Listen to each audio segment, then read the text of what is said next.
Hi guys, what's up? Welcome back to the I Love You So Much YouTube channel. If you guys like this video, be sure to give it a thumbs up and subscribe, and let's get started with the episode. Hello, Yana. Hello. This is wild. How long have we known each other? I want to say 7 years, 2015, 2016. 2016 was when I moved here. Oh, okay then. I think 5 years, but give or take like couple years since I've seen you. Well, oh yeah. Yeah. Oh, and then yeah. We've known each We've other for a long time. We go way back. Yes. It's Yep. It's been a time. Yana is actually my favorite artist. Like if I could have any. That's not true. No, it is. No, it's not. I wouldn't lie to you. Yes, you would. No, I'm not about this. I'm serious. I'm like, if I could have any superpowers, I would have your singing voice, not anyone else's, yours, and I would be a pop star. You could work it. I would love to be a pop star. You could probably become a pop star without even having to sing. You think I should try? I think you could make it. Now you're lying. Well, no. I think you could do it. I would kill to be a country star. Like, not to make this about me, but to make it about me. I think that would be. Yeah. If I came out with the cowboy boot collection, like I don't see you as a country star. I don't think you want to be singing about. Yeah, I do. That's all I listen to is country music. Right now? Mm-hmm. I don't know. I feel like you're listening to some pop. Honestly, no.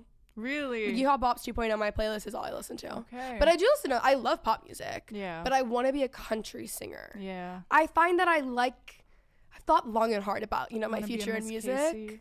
Yeah. Yeah. Yeah. Remember our Dua Lipa days?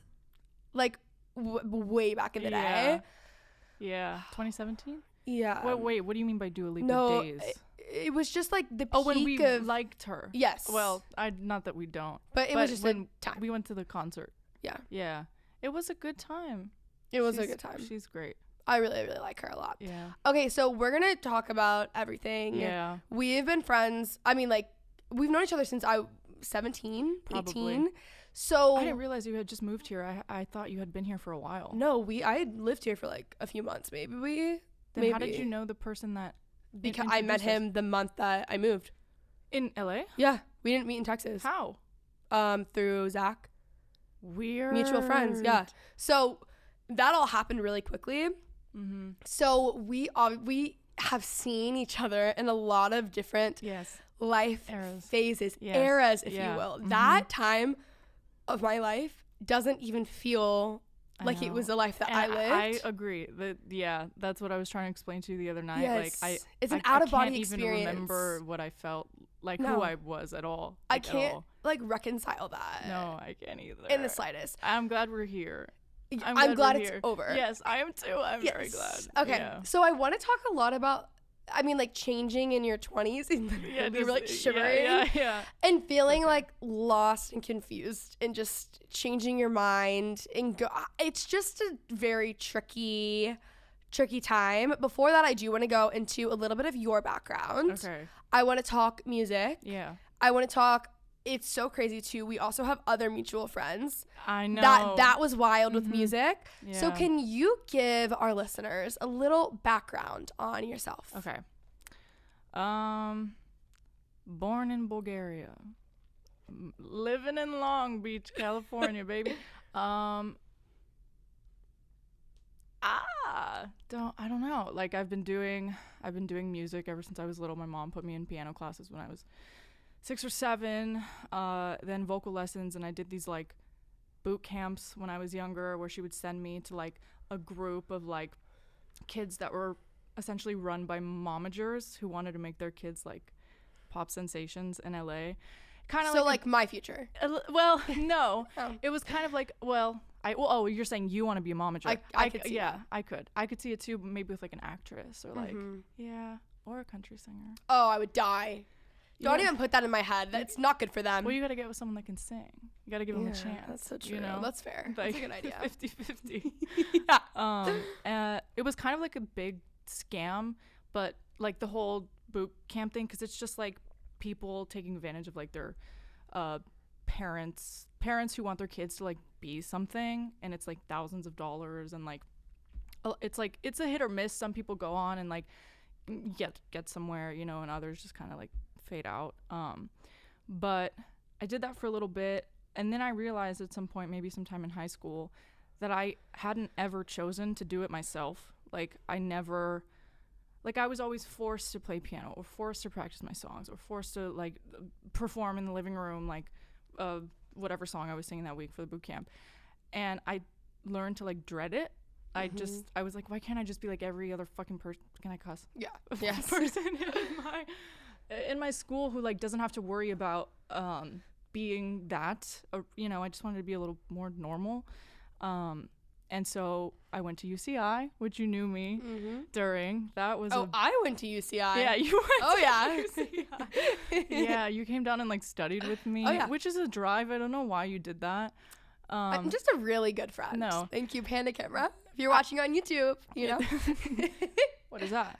No, this is also recorded. Oh, okay. Oh, what do you mean Panda Camera? Oh, I was. I'm not like I'm joking about myself, not you. Don't worry. Oh, okay. Don't worry. I see. But okay, so I did that, and then a year in, I was away from music. I hadn't even had my piano, and then one Christmas, I asked my parents to get me like a little keyboard so I can have something to play when I'm over there. And I decided there was a point in time at the end of my first year at UCI where I was going to decide whether I want to go to France. And I don't know if you remember this. No, I do remember this. Study abroad, and like I think I was supposed to be like a political science major or something. The idea of it was more like a fantasy rather than like something that I actually thought I could do.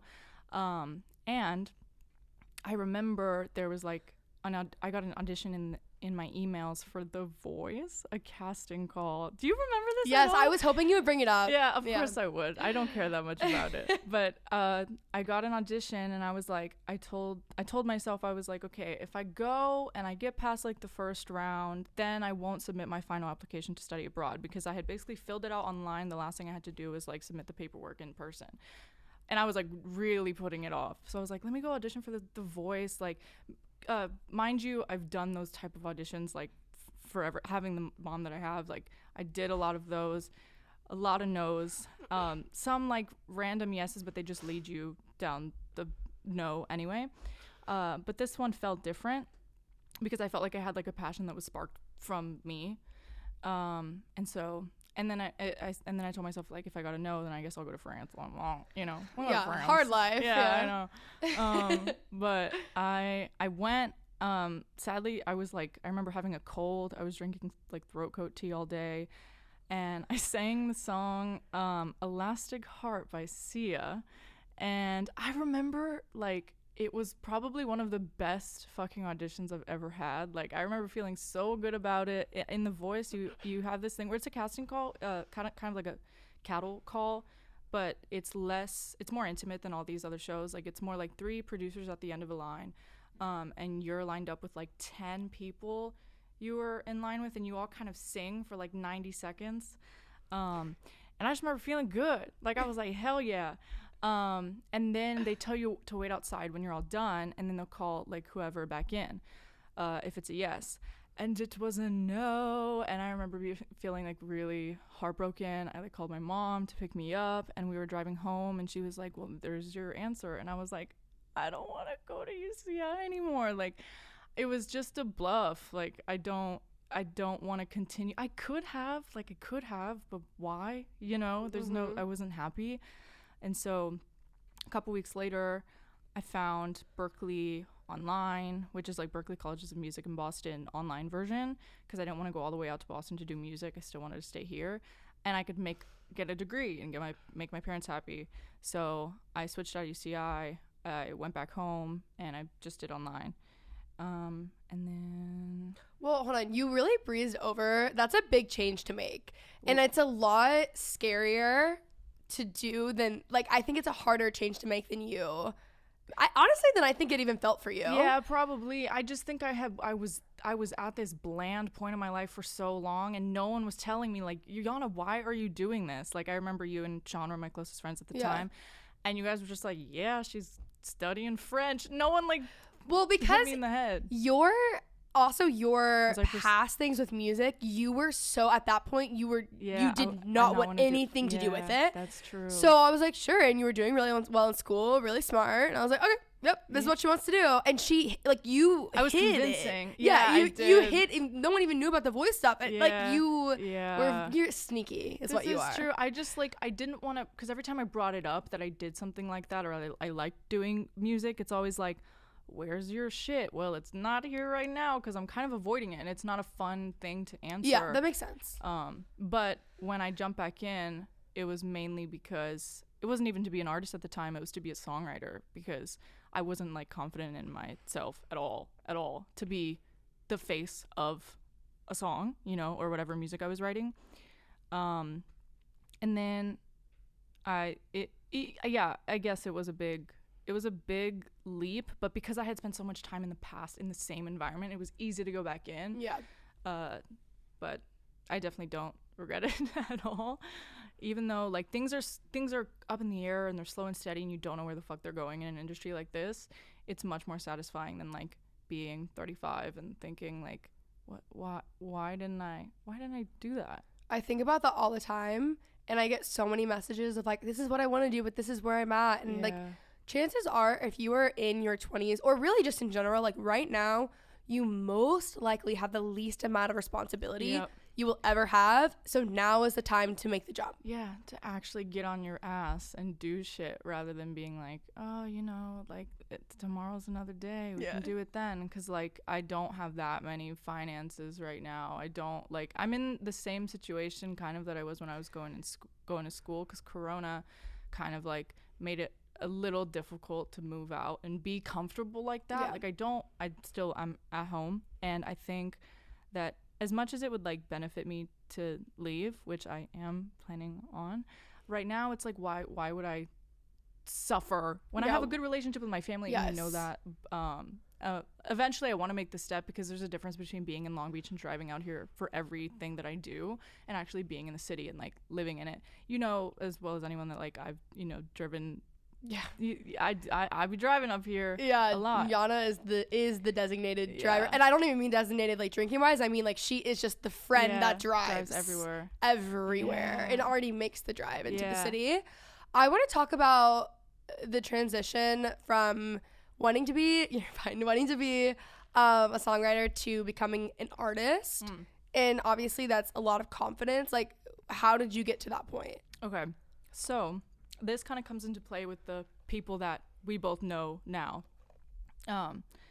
like at Dom's party when you know, worlds collide a little bit. But basically, I had posted a video of me singing "Don't Want Your Love" on my Instagram. It was on piano. My favorite. It is, like, my favorite song. I like it a lot. It's so good. You were right too. You said that was my favorite. Anyways. Yeah. Oh, did I say that? Yeah. It's kind of just like, it makes sense. Like, it's a good song, and I feel like for another song in the EP to be someone's favorite, it has to, like, really mean something to them rather than being something enjoyable to listen to. Yes. You know.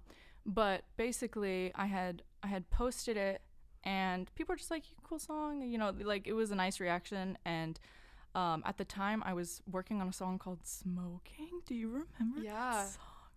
Okay, so I had already finished producing that song, and I had hit up a photographer, Liz, through Puff, because Puff was posting photos that she had taken, and I was like, oh, I like her photos. I don't think she'll reply to me, but it's worth reaching out. I, like, reached out to send a message. I was like, hey, I kind of want to take photos for this song. Is there any way, like, you'd consider, you know, meeting up or something? I saw, like, your stuff on Puff's Instagram. And typically she says she's not one to reply to, like, cold DMs, because we barely even have a connection. Like, Puff and I barely even have a connection. So I really, like, slid that in there, you know, because I was like, that's the only thing I have. And her and her boyfriend, Nate Lotz, they were hanging out one day, and she played the video, like, just, like, scrolling through my Instagram. And after hearing it, Nate was like, who's that? And Liz was like, I don't know, just some girl that just, like, DM'd me. And from then, he like, sent me a DM and asked me, like, did you write the song? And I was like, yeah. And he was like, do you want to write? And at the time, I was like, I'm writing with literally nobody right now. I'm a little scared, because, like, I could be walking into, like, I don't know. Like, you never know in this city where you're going, what you're saying yes to. But I had gone there to meet up with him, and I had played him a few of my songs, and I told him, I'm down to finish the song with you. I just don't see it for myself. And he completely ignored me. Like, he was like, I don't think so. Like, this is a good song, and I like the rest of your songs, and I don't see why you're saying that. And from then on, we just decided, like, we're gonna make an EP together. You know, him as like my co-writer and producer, and it was just like he wasn't consoling me at all. He wasn't saying like, no, you should be an artist. He was just like, as if it didn't even occur to him at all. Yeah. So then I was like, okay, well, that's kind of how, honestly, I mean, I know he like didn't know you at that time, but that's actually a really good way to handle you. Yep. I know, because if you bring it up, if he would have started consoling you, I think you would have pushed back more. 100%. Yeah. 100%. And I was already in the mix, and like I didn't want to give it up because it felt like I had finally found some type of like connection, like emotionally, and also, you know, in the music world that felt like it might have gone somewhere. So I was like, all right, I guess I'll just keep going. And I didn't want to upset him or ruin a relationship, so I was like, might as well. And then it just so happened that with time I was more comfortable doing so, because it takes a long time to make something like that and be prepared for it. So that was kind of the way, like, it's just that's just what happened, you know. And I started thinking about it, and I didn't want to be a writer. I didn't want to, like, this might sound like terrible, but I didn't want to bust my ass like kissing people's asses all around the city and writing with whoever I can and hoping that somewhere I'll get a cut, when I feel like you as well as anyone should know, I'm kind of a little solo, you know what I mean? I'm not the type to like go around and like befriend everybody like and go to these parties. Yeah, exactly. And that's a little bit one of my just like flaws, but it helps me be comfortable in being an artist and not just a songwriter. So how do you think like practically your confidence has grown and changed like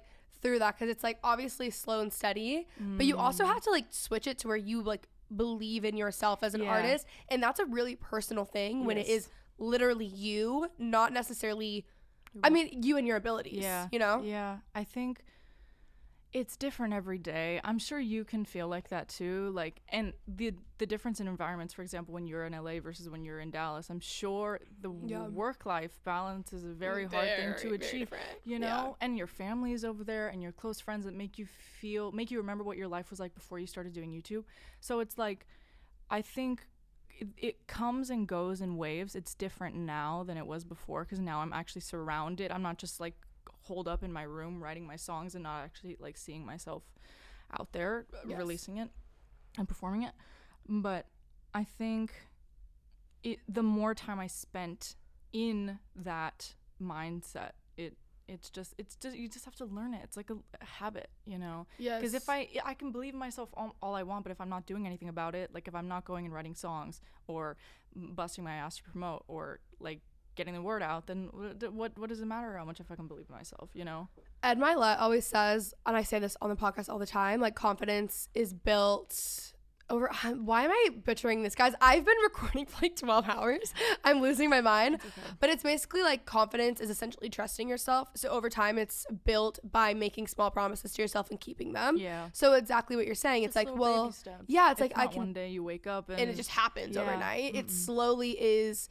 Like taking action and doing things like that. I think over time you begin to trust yourself more, and then you have more confidence, and you start to see yourself differently, and you're like, oh wait, I can be an artist, you know? Because before it was more like, with you, at least from my perspective and what I saw, didn't really want like the attention made you feel awkward. You didn't want to be the person who's like, I'm an artist. Like that was just like almost. I still don't like. Yeah, I was gonna say that was like your worst nightmare. Yep, it was. Yes, it was. But it was just like necessary. Yeah, there will be times where like Dylan is introducing me to someone and he's like hyping up my music, and like especially when like it was coming out, he was like going everywhere and being like, my girlfriend's song is out, and I'm like, please, like this is not the time. I know, because as much as like it's nice, but there's people who can handle that way better than I can. That's the big learning curve for me, you know. It's because like when I'm in my own head and I'm like alone, I see it. I'm like, yeah, this is a possibility. This is cool.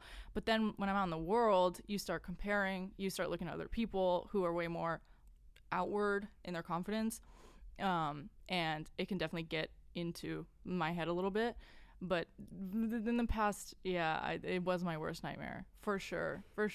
Just because it's like it's so different than like my life thus far. But that is the trajectory. Like, what am I doing if it's not the trajectory? You know what I mean? I can't just like hide away from it. Yeah, you kind of had to. Yeah. How do you deal with like imposter syndrome then in that same regard? Can't. You don't deal with it. Yep. I don't like it. Because it feels sometimes like it's justified. Like that's why you feel it, you know? You let it sink in a little bit, and then you think about it and you're like, well, it's fair that I feel like that, because I am not where I am that I want to be right now, but that, you know, gives you something to work towards. But it's kind of like I start thinking about this is an interesting thing, but I start thinking about like the flaws of other people. Like it humbles me, you know? Yeah. Like I start thinking about how some people fumble their words, or they make mistakes, or they're not that cool in their real life, or they have like billions of people on a team behind them that help them out and make them who they are. You're almost humanizing them. Yes. Yeah. Exactly. I think that's actually what you're doing. Yeah. Yeah. Exactly. Yes. But it's so hard to do that sometimes. Yes. When all over the internet, all you see is nothing than perfect, you know, or just like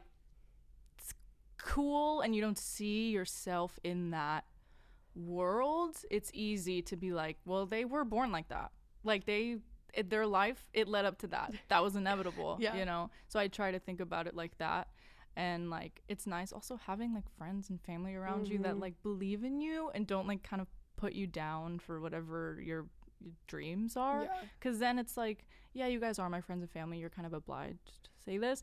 But sometimes not everyone's people do that though. I know. Yeah. I know. And it's been a journey of like kind of trying to fizzle those out, because they keep you where you are. Like say it's like a job or something where you're doing it to make money, like actresses and actors in LA, they get a server job. They have obviously something else to do. They have a career that they want, but they have to do that to make money.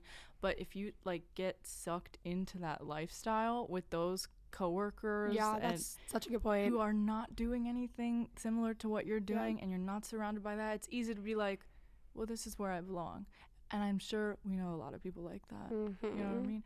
Baristas, other types of people who there's nothing wrong with that. It's scary, it's sad, it's really upsetting to see, because I know what that feels like, you know? I think people going after your dreams and what you really want is honestly sometimes hard to admit to yourself. Even with you like being an artist, it's hard to even say out loud. So that's part of the battle. The second thing is it's really, really fucking hard to actually do it. And so then you get in environments, who you surround yourself with changes your life completely in every single way. And at home, all of my friends have like traditional jobs, but they're doing like such great things and like cool stuff. It's not like they're doing anything similar to like my job or even each other. Like, but the commonality of like everyone's supportive and everyone is working hard, and there's like a work ethic to it. I think in LA, you either have people who work their asses off or don't work at all. They come here and they'll get sucked in. And I think people can do this all around the country, but you find your coworkers and then all of a sudden you're, you know, partying with them 24/7 and you like forgot 6 months have passed and you haven't made a step towards your goal. Exactly. But that's because your environment affects everything, and you have to like guard that, like almost like a hawk. Like you have to be so crazy about who you're around. I'm incredibly affected by my environment in every way, like even like to the point of like my house, like my physical house. But it is so important, and I've seen so many people just like throw away so much potential or things that they were like the best of the best of the best for like the sake of maybe like a social circle or comfort of whatever they have in whatever environment they're in. Like, yeah, you can do and go party with your coworkers like however much you want, but you better spend twice as much time at home working on your shit, you know? Because then you're gonna like, I've been in points where I don't even feel comfortable to talk about what I'm doing with my coworkers or people that I like are part of my life but not part of that life. And it almost feels like I can't really talk about it because they are so in a completely different place, and like there is no commonality there at all. And then I go home and I'm like, what the fuck am I doing? Why am I not doing my thing? Why am I just like lounging around in this comfy place that is not for me? You know? It's not like where you want to stay. Yeah. And you have to think like future too. And even that, like, when the number one question people ask when you're doing something non-traditional is like, how do you do that and like not care about what people think? And I'm like, I think also if you're asking that question though, there's a really good chance you're never gonna do it. Yeah. Because that can't be. Why do you have to? Yeah, and also you need to be thinking 5 years ahead. Yep. Those people aren't even gonna be in your life in 5 years. If I would have stopped my YouTube channel because of what people said 5 years ago, what would I be like? Where would I be now? You know, like you have to just. So much of it is your environment, and also I think you have to think so far in advance of and make kind of decisions based off your future self, not really like where you are present. Yeah, you know, exactly. Also, I'm curious. So Yana sent me over some notes of some topics that she said we were okay to talk about. You never know with her. I'm just kidding.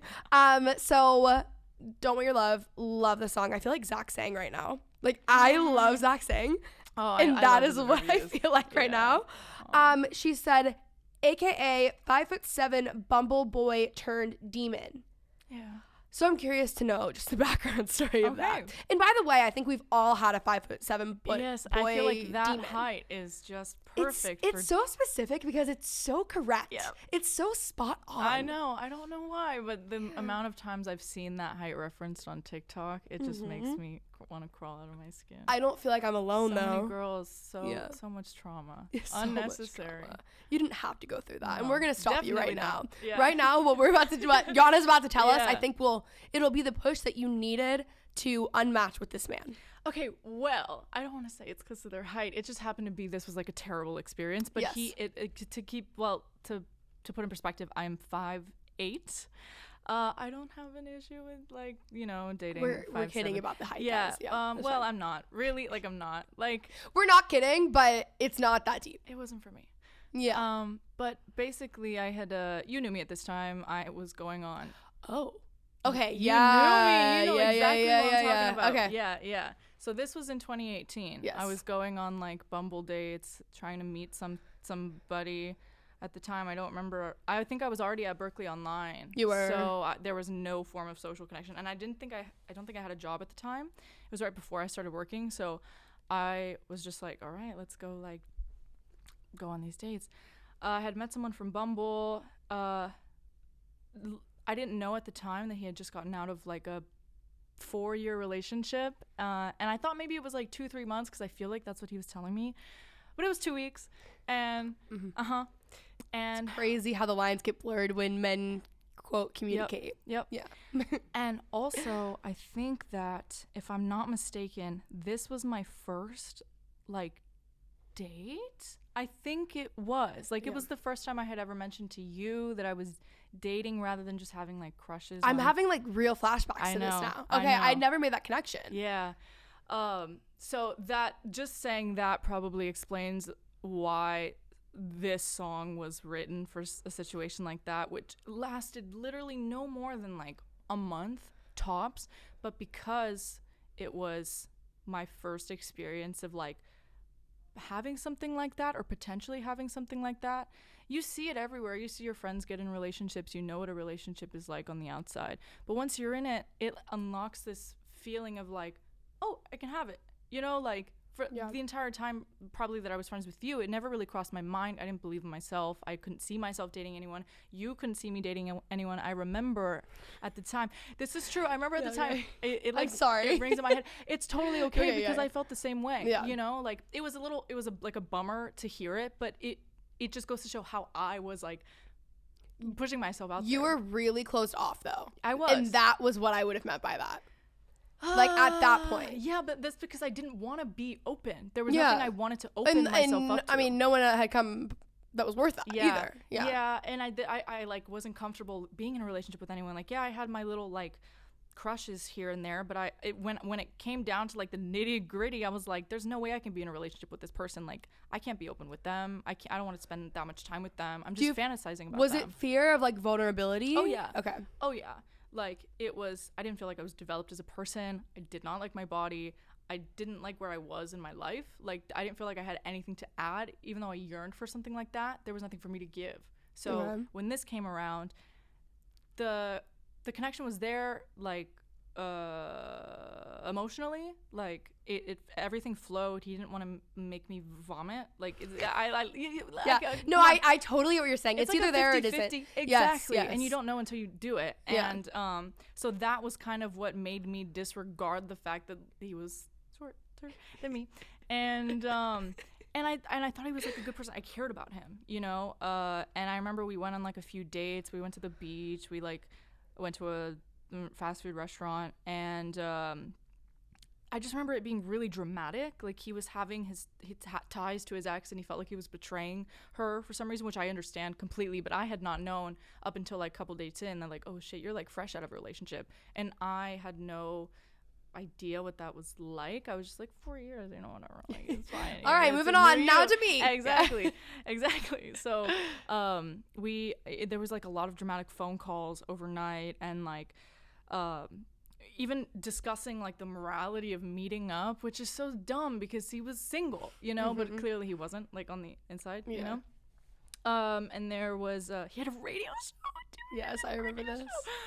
Oh my god, I was a stalker. I was any information that I can get. Yeah, and I still am. Like, I've told Dylan how like far I went before we started. I mean, I let him in like every couple weeks. I'll be like, oh yeah, and I like knew where you live, like before I knew your last name. Yeah. Like, yeah. So I think every girl is like that. I can't help it. You know what that is though? We talked about this recently. It is internet culture of people, especially people. We both have ties. This is how we even became friends. Of like Tumblr, YouTube, people who grew up in that. Like, honestly, it feels like it's our information. It's fangirl culture. Yes, people who had like One Direction accounts literally need to be hired by the FBI. I swear to God. Yeah.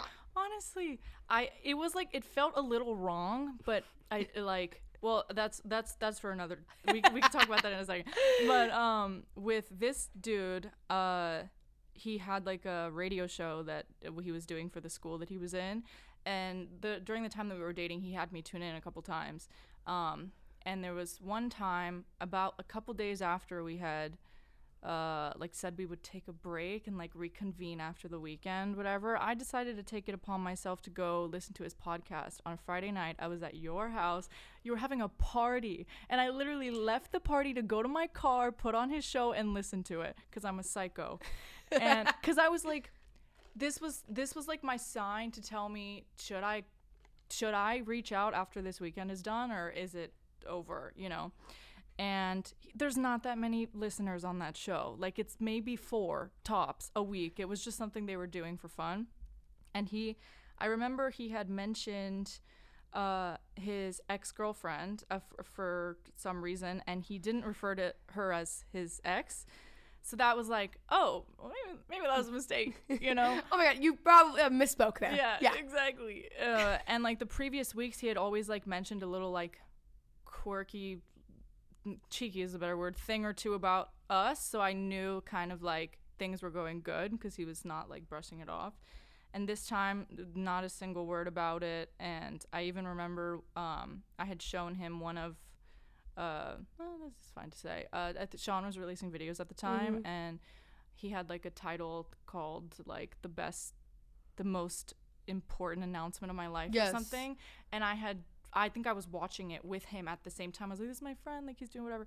And he had mentioned the title like in the show, like ironically, like in a very like nasty, bitter way. Like he was like, this is the most romantic, you know.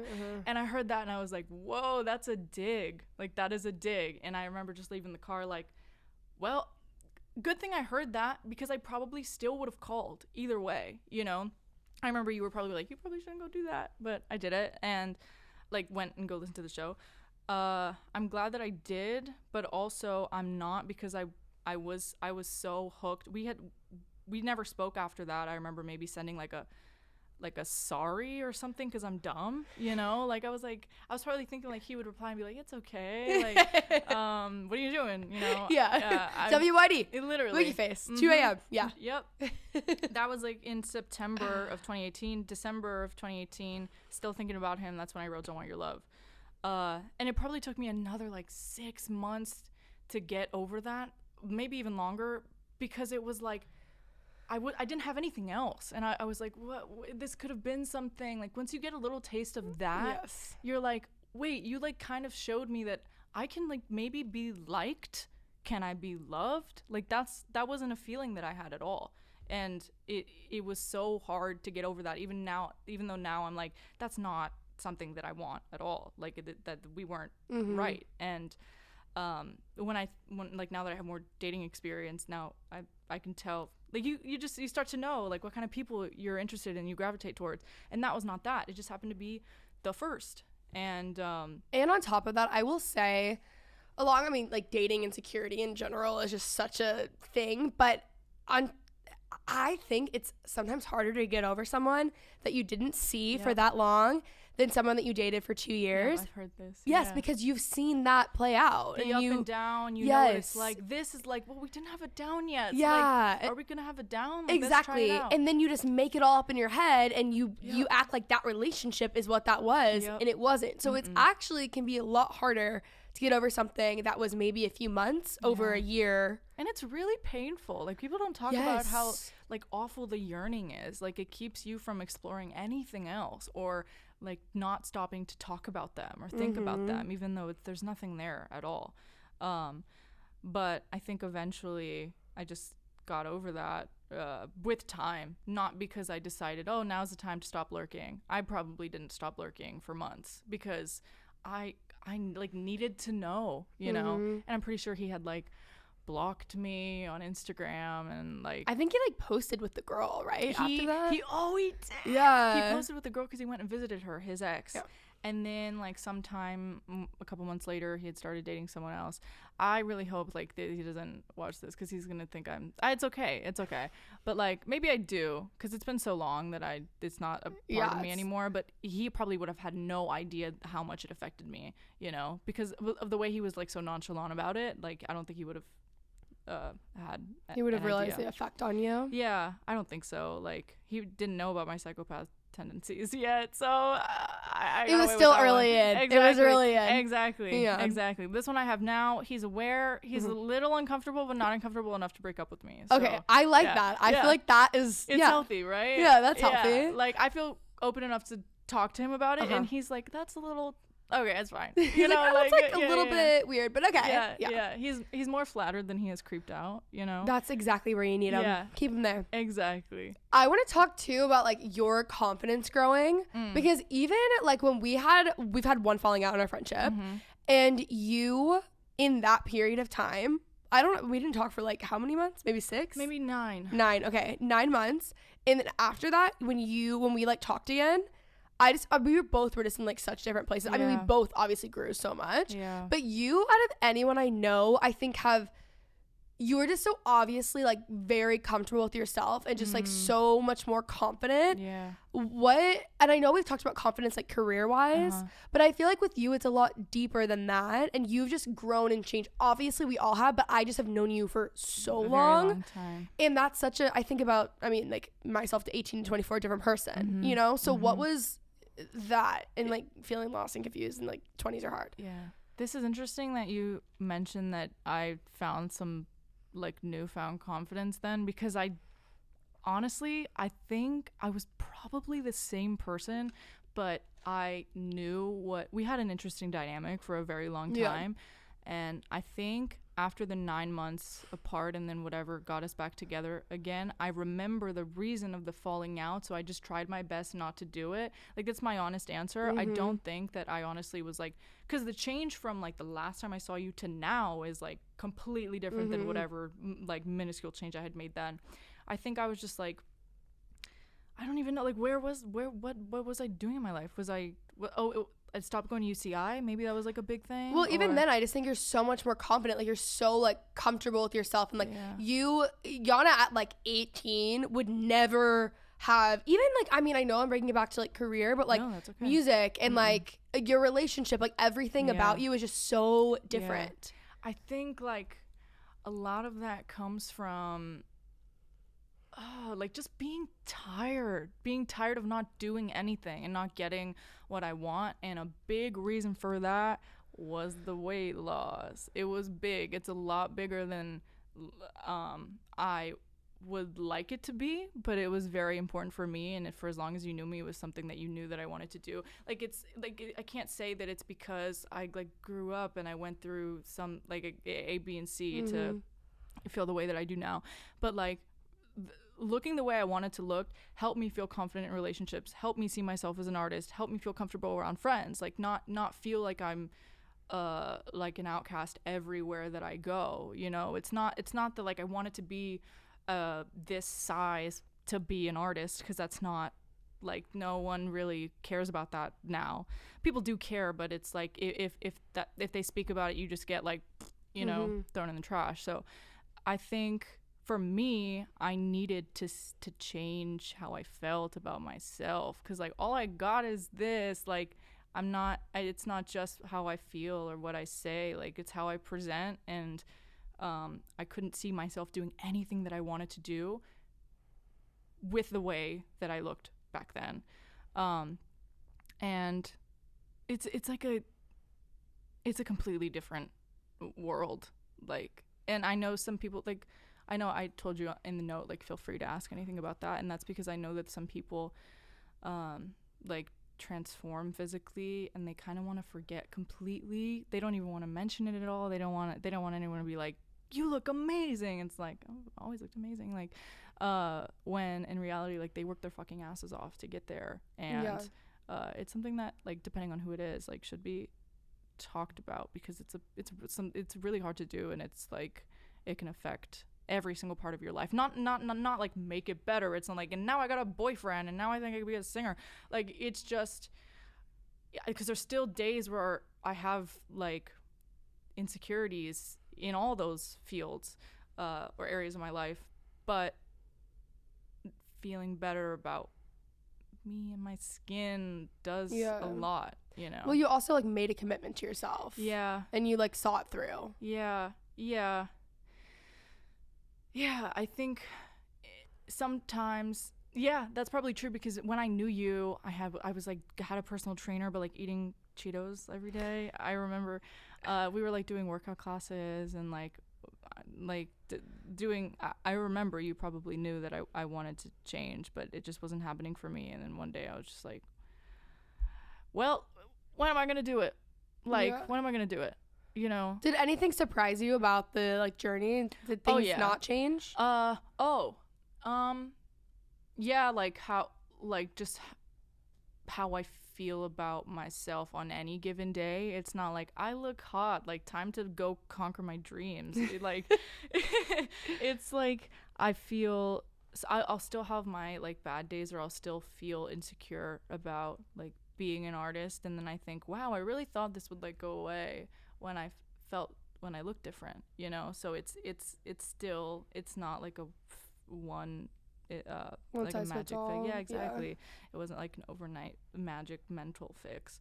But in terms of, I thought people would treat me differently, and there's two categories of people that I've noticed that act differently around me. People who have known me for the longest time treat me just like they had before, but people that I've never met before approach me way differently than when I was like 18, 19, you know. Probably because even then I was like, don't come near me.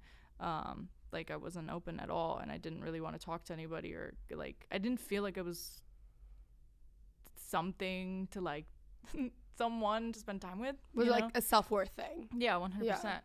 And it was important for me. Like, not everybody needs or wants to lose weight to feel better about themselves. Like, for me, it was like, it's always been there, and it's something that like I've been thinking about since I was like fucking 13, you know, and I never did it.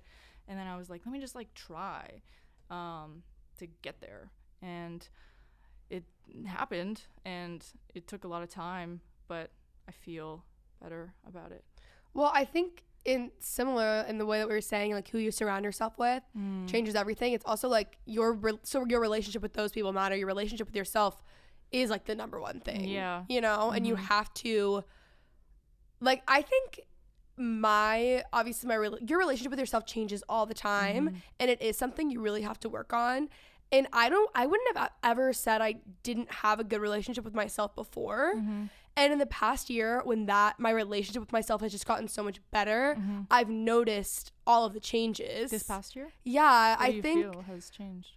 I think I trust myself more. Like, I made a lot of changes in my life that people would have said, that's not the right path, that's wrong, don't do that. And the more I trust myself and I trust my gut, the more I'm like, no, I know.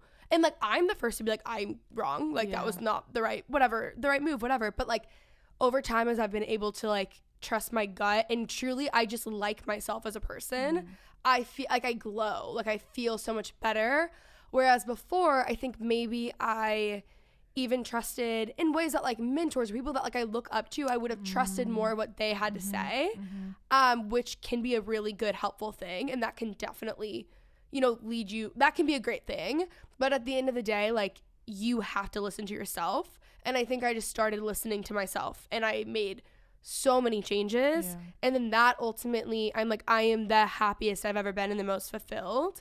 And I think too, like, looking back on just like almost like markers of my life of like moves or like relationships or friendships or things or like career opportunities, things like that have gone well and that I've felt similarly has made it easier for me to continue to do that. But I think ultimately in the past year, my relationship with myself has gotten a lot better because I can trust myself and I know that I'm allowed to trust myself. Yeah. Whereas before I felt like I was taught that I couldn't trust what I had to say, if that makes any sense. Yeah. And that helped me a lot. That's definitely a factor of I think the world that you were in for as long as you were in. Because the point of that world is like to look up to your mentors and people who like guide your life in every which way direction. Every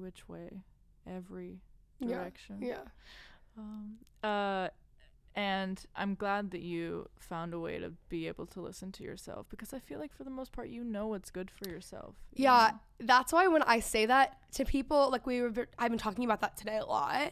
People are like, I'm actually surprised to hear you say that. I'm like, because it was a small part of my life. Like, there were years before where I wasn't like that. Yeah. But I think I was in a community of people and I was very fragile. Like, I lost a sibling at that time. And after that, I was just an autopilot for like 2 years and I didn't slow down. And so that in itself, I feel like I lost myself in that community. I lost myself in a relationship that I probably would have never gotten in had I not been in such a vulnerable position. Like, you make so many decisions. And then before I knew it, I was like, I looked up one day and I was like, what is my life? Like, what am I doing? Yeah.